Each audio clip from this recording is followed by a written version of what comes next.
ಒಂದು 2 ದಿನದ ಮುಂಚೆ ಒಂದು ಹುಡುಗ ಕರ್ಕೊಂಡೋಗಿದ್ದ. ಆ ವಿಚಾರಕ್ಕೆ ಎಲ್ಲ ಏರಿಯಾದವರು ಹೋಗಿದ್ವಿ. ಎಲ್ಲ ಏರಿಯಾದವರು ಹೋಗಿದ್ದರು. ಅದರಲ್ಲಿ ನನ್ನ ಬಾಮೈದ ಅನ್ನೋನು ಹೋಗಿದ್ದ. ಹೋಗಿದ ತಕ್ಷಣವೇ ಅವನಿಗೆ ಆ ಹುಡುಗಿ ಕಡೆಯವರು ದಬ್ಬಾಳಿಕೆ ಮಾಡಿದ್ರು. ದಬ್ಬಾಳಿಕೆ ಮಾಡಿ, ಯಾಕೆ ಬಂದಿದ್ಯಾ ನೀನು, ಏನು ಕತೆ, ನಿನಗೇನಕ್ಕೆ ಇದು ಸಂಬಂಧ ಇಲ್ಲ, ಏನಿಲ್ಲ, ನೀನು ಯಾಕೆ ಬಂದಿದ್ಯಾ ಅಂತೇಳಿ ಚರ್ಚೆ ಮಾಡಿದ್ರು.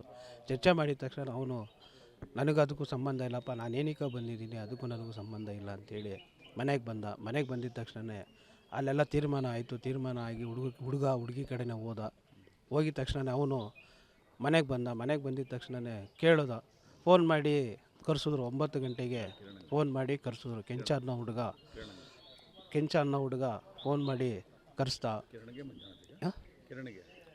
ಕಿರಣನಿಗೂ ಫೋನ್ ಮಾಡಿ, ಸುರೇಶನಿಗೆ ಫೋನ್ ಮಾಡಿ ಕರೆಸಿ ಕಿರಣ ಬಂದಿದ್ದ ತಕ್ಷಣ ಮಂಜುನಾಥ್ ಅನ್ನೋರು ಮತ್ತು ನಾನು ಎಲ್ಲರೂ ಹೋದ್ವಿ. ಹೋಗಿದ ತಕ್ಷಣ ಕೇಳಿದ್ವಿ, ಏನಪ್ಪ ನಿಮ್ಮ ಸಮಸ್ಯೆ, ಏನೋ ಮಿಸ್ ಆಗಿ ಬಂದಿದ್ದಾನೆ, ಅವನೇನು ಉದ್ದೇಶಪೂರ್ವವಾಗಿ ಬಂದಿಲ್ಲ, ಸುಮ್ಮನೆ ಯಾಕೆ ನೀವು ಈ ಥರ ಎಲ್ಲ ಮಾತಾಡ್ತಿದ್ದೀರಾ, ಹಿಂಗೆ ಅಂತ ಹೇಳಿದ್ದಕ್ಕೆ ಅವನು, ನೀನು ಭಾರಿ ಮಾತಾಡ್ತಿದ್ಯಾ, ನಿಂದು ಭಾರಿ ಆಗಿದೆ, ನಿಮ್ಮದೆಲ್ಲ ಭಾರಿ ಆಗಿದೆ, ಏನಾರು ಒಂದು ಮಾಡಬೇಕು ಅಂತೇಳಿ ಅವನು ಕೆಂಚ ಅನ್ನೋ ಹುಡುಗ ಮಾತಾಡಬೇಕಾದ್ರೆ ನಮ್ಮಣ್ಣ ಮಂಜುನಾಥ್ ಅನ್ನೋನು ಕಾಲಿಗೆ ಬಿದ್ದ. ಏನೋ ತಪ್ಪಾಗಿದೆ ಬಿಡ್ರಿ, ಹೋಗಲಿ, ಏನೋ ಅವನೇ ತಪ್ಪು ಮಾಡಿದ್ದಾನೆ, ಇಲ್ಲ ಇವನೇ ತಪ್ಪು ಮಾಡಿದ್ದಾನೆ, ಬಿಡ್ರಿ ಹೋಗಲಿ ಅಂತೇಳಿ ಮಂಜುನಾಥ್ ಅನ್ನೋನು ಕೇಳ್ಕೊಂಡಿದ್ದ ತಕ್ಷಣ ಅವನು ಶಶಿ ಅನ್ನೋನೊಬ್ಬ ಹುಡುಗ ನಮ್ಮ ಅಣ್ಣನಿಗೆ ಚಾಕು ತಗೊಂಡು ಇಲ್ಲಿಗೆ ಕತ್ತಿಗೆ ಚುಚ್ಚಿಬಿಟ್ಟ. ಕಿರಣನಿಗೆ ಮತ್ತು ಮಚ್ಚು ತಗೊಂಡು ಅವನ ಬಾಮೈದ, ಶಶಿ ಅನ್ನೋರ ಬಾಮೈದ ಮಚ್ಚು ತಗೊಂಡು ಬೀಸಿದ ತಕ್ಷಣ ಅವನಿಗೂ ಪಕ್ಕೆಗೆ ಬಿತ್ತು.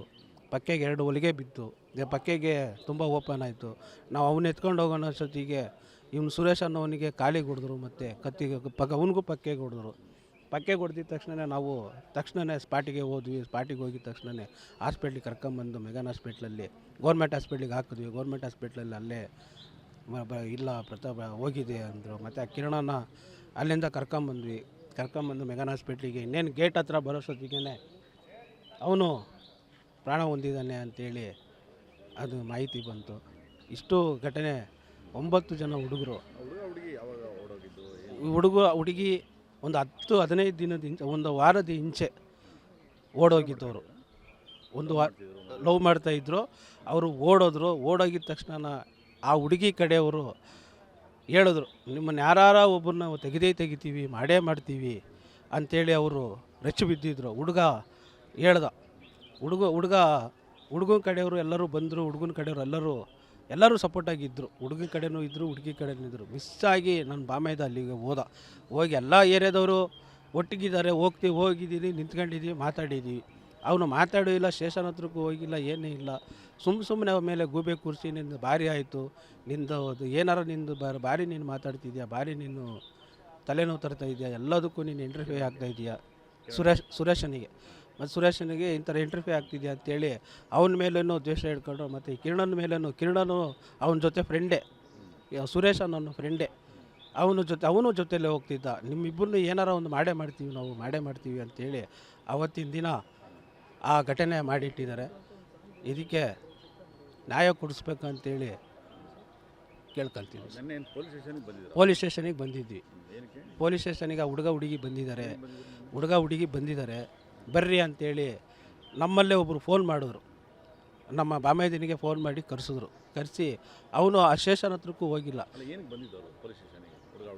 ಹುಡುಗಿ ತೀರ್ಮಾನಕ್ಕೆ ಬಂದಿದ್ರು. ಹುಡುಗನ ಕಡೆಯವರು ಕಂಪ್ಲೇಂಟ್ ಕೊಟ್ಟು ಅವರು ಕರೆಸ್ರಿ, ನಾವು ಮಾತಾಡಬೇಕು ಅಂತೇಳಿ ಕರೆಸಿದ್ರು. ಇದೇ ಭದ್ರಾವತಿ ಕರ್ನಾಟಕ ದಲಿತ ಸಮಿತಿ ಅಧ್ಯಕ್ಷರಾಗಿರ್ತಕ್ಕಂಥ ಮದುವೆ ಆಗೋಕ್ಕೆ ಅವ್ರಿಗೆ ಇಷ್ಟ ಇತ್ತು.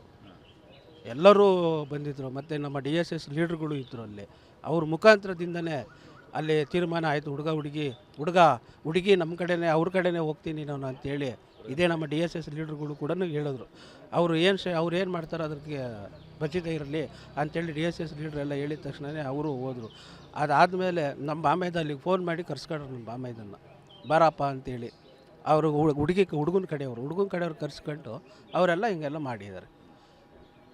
ಅವ್ರು ಕೆಂಚ ಅನ್ನೋ ಹುಡುಗ ಒಬ್ಬ, ಮತ್ತು ಶಶಿ ಅನ್ನೋ ಹುಡುಗ ಒಬ್ಬ, ಮತ್ತು ಟಮ್ಮೋಟಿ, ಸುಮಾರು ಒಂದು 7-8 ಜನ. ಆ ಶಶಿ ಅನ್ನೋರ ಅಣ್ಣನ ಮಗ ಅವರ ಮಾವನ ಮಗ ಒಬ್ಬ ಇದ್ದಾರೆ, ಅವನು ಸುಮಾರು ಒಂದು 10-9 ಜನ ಇದ್ದರು ಸ್ವಾಮಿ. ಇವರೆಲ್ಲ ಸೇರ್ಕೊಂಡು ಇವ್ರಿಗೆ ಹೊಡೆದಿರೋದು 3 ಜನ ಹೊಡೆದಿರೋದು ಮಚ್ಚಿಂದಾನೆ. ಎಲ್ಲರಿಗೂ 3 ಜನದಿಂದನೇ ಮಚ್ಚಿಂದ ಹೊಡೆದಿರೋದು. ಒಬ್ಬನಿಗೆ ಮಾತ್ರ ಡ್ರ್ಯಾಗನ್ನಿಂದ ಚುಚ್ಚಿರೋದು ಇಲ್ಲಿಗೆ, ಮಂಜುನಾಥ್ ಅನ್ನೋರಿಗೆ ಡ್ರ್ಯಾಗನ್ನಿಂದ ಚುಚ್ಚಿರೋದು. ಆಮೇಲೆ ಇನ್ನೊಬ್ಬರಿಗೆ ಮಚ್ಚು ತಗೊಂಡು ಬೀಸಿರೋದು. ಎಲ್ಲರನ್ನೂ ಹೆಚ್ಚು ಕಮ್ಮಿ ಹೊತ್ತು ಒಂದು 10-15 ಜನ ಸಾಯಬೇಕಾಗಿರೋದು. ಹಳೇ ದ್ವೇಷನೇ ಇದು. ಇವನೇನಾರ ಮಾಡಿ ಸುರೇಶ್ ಅನ್ನೋನಿಗೆ ಹೊಡಿಲೇಬೇಕು, ತೆಗಿಲೇಬೇಕು ಅಂತೇಳಿ ಅವರಷ್ಟು ಜನ ಪ್ಲ್ಯಾನ್ ಮಾಡ್ಕೊಂಡು ಈ ಕಾರಣದಿಂದ ಅವನು ಸಿಗಾಕೊಂಡು ಹೊಡಿದಿದ್ದಾರೆ ಸರ್. ಭದ್ರಾವತಿ. ನನ್ನ ಮಗನ ಹೆಸರು ಕಿರಣ್ ಕುಮಾರ ವಿ ಅಂತ. ಅವ್ನು ಪೇಂಟಿಂಗ್ ಕೆಲ್ಸಕ್ಕೆ ಹೋಗ್ತಾಯಿದ್ದ, ಡಿಗ್ರಿ ಓದ್ತಾಯಿದ್ದ. ಇನ್ನು ಮನೆ ಖರ್ಚಿಗೆ ಏನೋ ಇಲ್ಲ ಅಂದ್ಬಿಟ್ಟು ಅಮ್ಮ ಪೇಂಟಿಂಗ್ ಕೆಲ್ಸಕ್ಕೆ ಹೋಗ್ತೀನಿ ಅದಕ್ಕೂ ಹೋಗ್ತಾಯಿದ್ದ. ಯಾರ ಜೊತೆಗೂ ಹೋಗ್ತಾ ಇರಲಿಲ್ಲ. ಸಂಜೆ ಆದರೆ ಇನ್ನು ಸ್ವಲ್ಪ ಸರ್ಕಲ್ಗೆ ಬಂದು ಟೀ ಕುಡ್ಕೊಂಡು ಬರ್ತೀನಮ್ಮ ಅಂತ ಬಂದು ಅವನು ಫ್ರೆಂಡಿನ ಜೊತೆ ಟೀ ಕುಡ್ಕೊಂಡು ಬಂದಿದ್ದಂತೆ. ಅವನು ಬಟ್ಟೆ ಬದಲಾಯಿಸ್ಕೊಂಡು ಬಂದಮೇಲೆ ಏನೋ ಆ ಹುಡುಗಿದು ಏನು ಗಲಾಟೆ ಆಯಿತು, ಇವನು ಅದಕ್ಕೂ ಸಂಬಂಧ ಇಲ್ಲ. ಹಂಗಾಗಿ ಅವ್ರ ಫ್ರೆಂಡಿಗೇನೋ ಹೊಡೆದಿದ್ದಾರಂತೆ, ಇವ್ನ ಜೊತೇಲಿ ಇದ್ದಂತೆ. ಇವನಿಗೂ ಹಾಕ್ಬೇಕಂತ ಸುಮ್ಮನೆ ನಿಂತಿರೋವನಿಗೆ ಫಸ್ಟ್ ಅವ್ರ ಮಾವನಿಗೆ ಹಾಕಿದ್ಮೇಲೆ ನಮ್ಮ ಹುಡುಗ ಇದ್ದಿದ್ದಕ್ಕೆ ನಮ್ಮ ಹುಡುಗನಿಗೂ ಚುಚ್ಚಿಬಿಟ್ಟಿದ್ದಾರಂತೆ. ಇವನು ಅವ್ನ ಫ್ರೆಂಡೇ ಅಲ್ವಾ ಅಂತ. ಅವ್ನಿಗೂ ಇವ್ರಿಗೂ ಸಂಬಂಧನೇ ಇಲ್ಲ, ಅವ್ರ ಜೊತೆಗೂ ಹೋಗಿಲ್ಲ, ಸುಮ್ಮನೆ ಜೊತೇಲಿ ನಿಂತಿರೋವನಿಗೆ ಹೊಡೆದಿದ್ದಾರಂತೆ. ನಮ್ಮ ಹುಡುಗನಿಗೂ ದ್ವೇಷ ಏನೂ ಇರಲಿಲ್ಲ. ಅವ್ರಿಗೆ ನಮ್ಮ ಹುಡುಗನ ಫ್ರೆಂಡ್ ಸೂರಿ ಮೇಲೆ ದ್ವೇಷ ಇತ್ತಂತೆ. ಆ ತಮಿಳೂರಿಗೆ ಕೆಂಚ, ಶಶಿ, ಪ್ರಸನ್ನ ಅಂತವ್ರಿಗೆ ಅವ್ರಿಗೆ ದ್ವೇಷ ಇತ್ತಂತೆ ಆ ಸೂರಿ ಮೇಲೆ. ಅಮ್ಮ ಸೂರಿಗೆ ಹೊಡಿಬೇಕು ಅಂದ್ಕೊಂಡಿದ್ದಾರೆ ಕಣಮ್ಮ ಅಂತ. ನನ್ನ ಮಗನಿಗೆ ಈ ಥರ ಮಾಡ್ತಾರಂತ ನನಗೆ ಗೊತ್ತಿರಲಿಲ್ಲ, ಹುಷಾರಾಗಿರ್ಬೇಕಮ್ಮ ಅಂತ ಹೇಳ್ದೆ. ಅವ್ನಿಗೆ ಹೊಡಿಬೇಕಂತ ಕಾಯ್ತಾ ಇದ್ದಾರೆ ಕೆಂಚ, ಶಶಿ ಅವರೆಲ್ಲ, ಕಮಲಮ್ಮನ ಮೊಮ್ಮಕ್ಕಳು ಅವರೆಲ್ಲ. ಒಂದೇ ಫ್ಯಾಮಿಲಿ ಅವರೇ 5 ಜನ ಏನಿದ್ದಾರೆ. ಅವ್ರು ಹೊಡಿಬೇಕು ಅಂದ್ಕೊಂಡಿದ್ದಾರೆ ಅಂತ ಹೇಳ್ದೆ ಅಷ್ಟೇ. ಟೀ ಕುಡ್ದು ರಂಗಪ್ಪ ಸರ್ಕಲ್ಗೆ ಬಂದಿದ್ದಾರಂತೆ. ಆ ಸೂರಿಗೆ ಮಚ್ಚಿಂದ ಕಾಲಲ್ಲಿ ಹೊಡೆದಿದ್ದಾರಂತೆ. ಇವ್ನು ಕೆಳಗಡೆ ಬಿದ್ದೋಗ್ಬಿಟ್ಟಿದ್ದಾನೆ.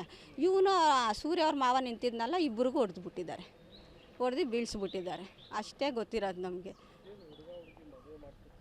ಅವ್ರ ಮನೆಯವರು ಇವ್ರ ಮನೆಯವರು ಕಾಂಟ್ಯಾಕ್ಟೇ ಇಲ್ಲ. ಅವ್ರಿಗೂ 3ನೇ ವ್ಯಕ್ತಿ ಬಂದು ಹಂಗೆ ಮಾಡಿರೋದು.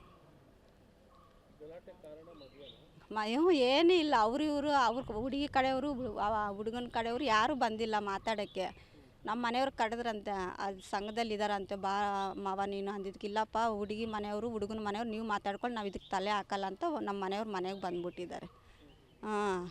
ನಮ್ಮ ಮನೆಯವ್ರ ಮನೆಗೆ ಬಂದ್ಬಿಟ್ಟಲ್ಲಿ ನಮ್ಮ ಹುಡುಗ ಹಿಂಗೆ ಹೋಗಿದ್ದಾನಲ್ಲ, ಕೆಲಸ ಮುಗಿಸ್ಕೊಂಡು ಸರ್ಕಲ್ಗೆ ಹೋದ್ನಲ್ಲ, ಟೀಗೆ ಕುಡ್ಕೊಂಡು ರಂಗಪ್ಪ ಸರ್ಕಲ್ಗೆ 7 ಗಂಟೆಗೆ ಬಂದಿದ್ದಾನಂತೆ. 7:15 ಘಟನೆ ಅಲ್ಲ ಮಾಡಿಬಿಟ್ಟಿದ್ದಾರೆ ಅಷ್ಟೊತ್ತಿಗೆಲ್ಲ. ಆವಾಗಲೇ ಇವ್ರು ಲಾಂಗು ಮಚ್ಚೆಲ್ಲ ಎತ್ಕೊಂಡು ತಿರುಗ್ತಾ ಇದ್ರಂತೆ. ಅಂದರೆ ಇವರಿಗೆ ಮಾಡ್ತಾರಂತ ಗೊತ್ತಿರಲಿಲ್ವಂತೆ ಜನಕ್ಕೆ. ಅಲ್ಲೆಲ್ಲ ಸುತ್ತಾಡ್ತಾ ಇದ್ರಂತೆ ಅವ್ರು ಆವಾಗಲೇ ರಂಗಪ್ಪ ಸರ್ಕಲಲ್ಲಿ ಹಿಡ್ಕೊಂಡು.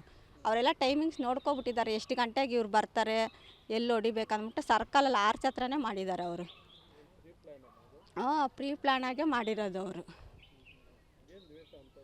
ಏನು ನಮಗೂ ಅವ್ರಿಗೇನು ದ್ವೇಷ ಇಲ್ಲ ಸರ್, ಒಂದೇ ಬೀದಿಲೇ ಇದ್ವು ಅಷ್ಟೇ. ಆ ಸೂರಿ ಮೇಲೆ ಏನು ದ್ವೇಷ ಇತ್ತು ಅವ್ರಿಗೆ ಗೊತ್ತಿರಬೇಕು. ಅದೇ ಏರಿಯಾದವರೇ, ತಮಿಳವರು.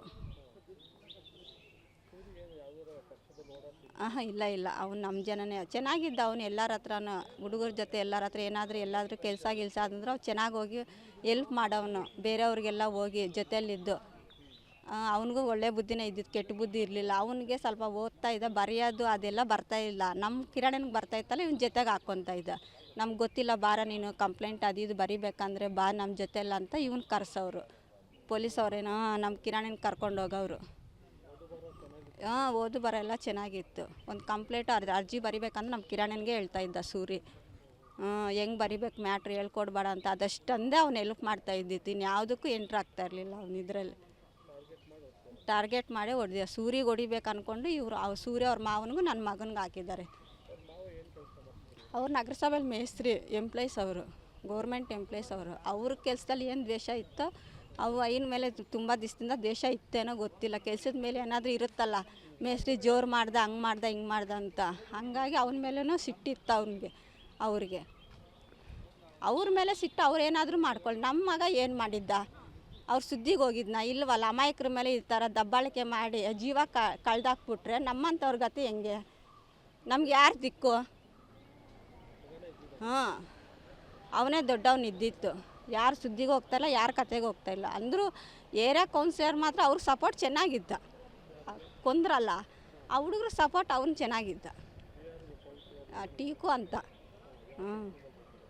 ಅವನು ಈಗ ಗೆದ್ದಿರೋದು 5 ವರ್ಷ ಆಯಿತು. 7ನೇ ವಾರ್ಡಿಗೆ ಕೌನ್ಸಿಲರ್ ಆಗಿತ್ತು ಅವನು. ಅವ್ನು ಬಂದಿದ್ದಾನಲ್ಲ ಅವನೇ. ಒಂದು ಭದ್ರಾವತಿಲಿ ಸಂಜೆ ಸುಮಾರು ಒಂದು ಗಲಾಟೆ ಆಗಿದೆ. ಏನೋ ಒಂದು ಇಬ್ಬರು ಹುಡುಗರು ಮರ್ಡರ್ ಆಯಿತು, ಅಮಾಯಕ ಹುಡುಗರು. ಕಾರಣ ಏನು ಅಂದರೆ, ಏನೋ ಹುಡುಗ ಹುಡುಗಿ ಲವ್ ಮಾಡಿ ಮದುವೆ ಆಗಿರ್ತಾರೆ.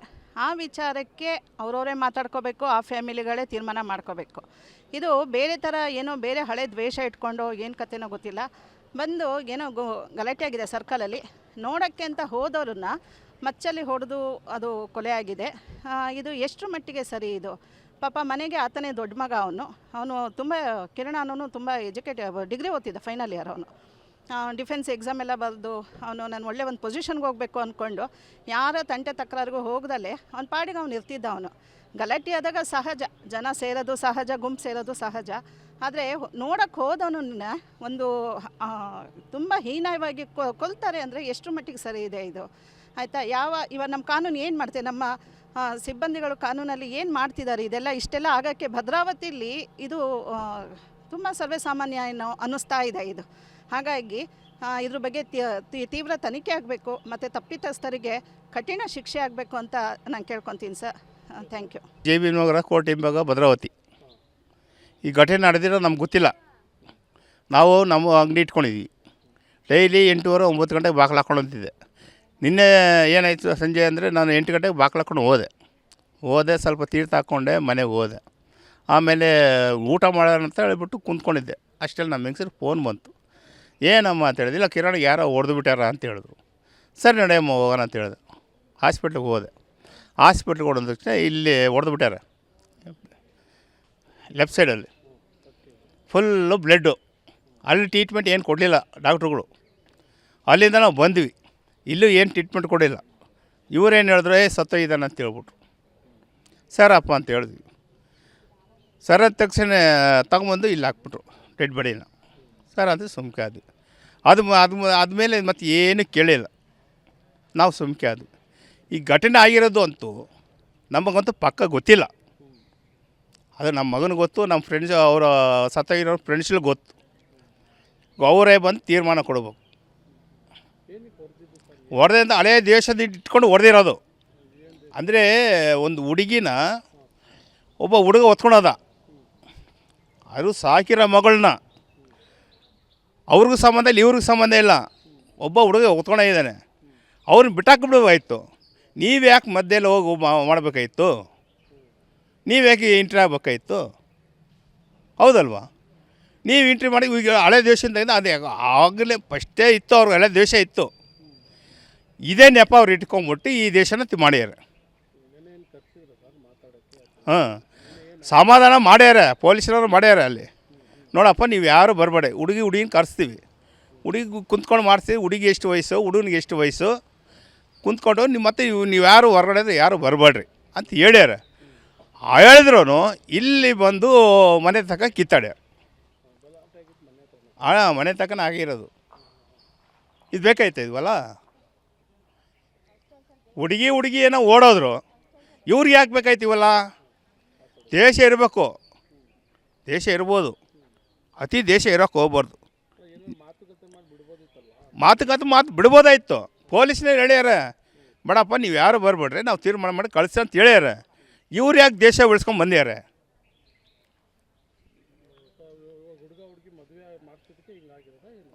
ಅದೇನೋ ಇನ್ನೂ ಗೊತ್ತಿಲ್ಲ, ಇನ್ನೂ ನಮ್ಗೆ ಗೊತ್ತಿಲ್ಲ. ಯಾರು?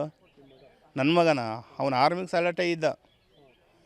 ಆರ್ಮಿ ಸೆಲೆಕ್ಟ್ ಮೇಲೆ ಮಣಿಪುರಮಲ್ಲಿ ಜಗಳ ಇತ್ತಲ್ಲ, ಅದೇ ಮೋದಿ ಮಾಡಿದ್ನಲ್ಲ 4 ವರ್ಷ ಕೊಡ್ತೀನಿ ಅಂತ ಹೇಳ್ಬಿಟ್ಟು, ಆವಾಗ ಆಸೆ ಬಿಟ್ಬಿಟ್ಟ. ಅಪ್ಪ ನಾನು ಓದ್ತೀನಿ ಅಂತ ಹೇಳ್ದ. ಸರಿ ಓದಪ್ಪ ಅಂದ. ಇದು ಡಿಗ್ರಿ ಮಾಡ್ದೆ. ಅಪ್ಪ ನಾನು ಮುಂದೆ ಹೋಗ್ತೀನಿ ಅಂತ ಹೇಳ್ದ. ಸರ್ ಓದಪ್ಪ ಅಂತ ಹೇಳಿದೆ. ಎಕ್ಸಾಮ್ ಓದ್ತಾನೆ, ಫ್ರೀ ಇದ್ದಾಗ ಪಾಯಿಂಟ್ ಕೆಲಸ ಹೋಗ್ತಾನೆ. ಜಗಳ ಬಿಡ್ಸೋಕ್ಕೆ ಹೋಗಿರೋದಕ್ಕೆ ಆಗಿರೋದು ಇದಷ್ಟೇ. ಬಿಡ್ಸೋಕೆ ಹೋಗಿರೋ ಇದು ಇಬ್ಬರು ಅಷ್ಟೇ. ಈ ಸತ್ತಿರೋನು ಅಷ್ಟೇ, ನಮ್ಮ ಮಗನಷ್ಟೇ, ಇವಾಗ ಹಾಸ್ಪಿಟ್ಲ್ ಇದ್ದಾನಲ್ಲ ಅವರಷ್ಟೇ. ಯಾವನ ಜಗಳಕ್ಕೆ 3ನೇ ಜಗಳದಲ್ಲಿ ಇವ್ರು ಸತ್ತೋಗ್ಬಿಟ್ರು ಅಷ್ಟೇ. ಬಿಡ್ಸೋಕೆ ಹೋಗಿರೋದಷ್ಟೇ, ಇನ್ನೇನಿಲ್ಲ.